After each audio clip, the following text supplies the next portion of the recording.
10 moyens infaillibles d'être malheureux dans sa vie, épisode 3. Se comparer aux autres. Alors celui-là, c'est probablement un des moyens les plus rapides pour détruire sa paix intérieure. Comparez-vous constamment aux autres. Mais attention, pas intelligemment.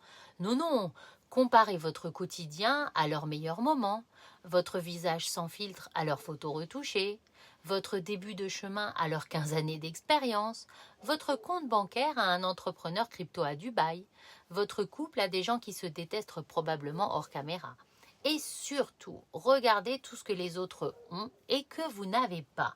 Ça marche extrêmement bien pour devenir frustré, jaloux, découragé et profondément malheureuse.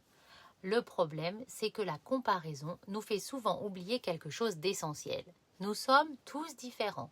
Différents dans notre histoire, nos blessures, nos rythmes, nos capacités, nos priorités, notre personnalité et même dans notre définition du bonheur.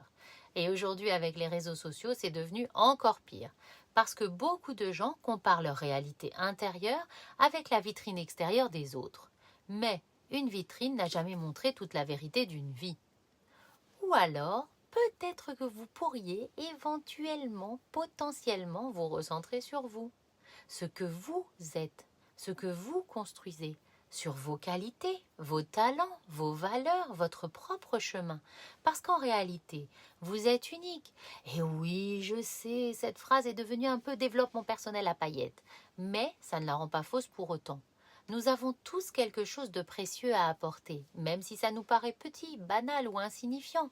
Parce que ce qui vous semble normal chez vous peut pourtant avoir énormément de valeur pour vos proches, vos collègues ou même des inconnus.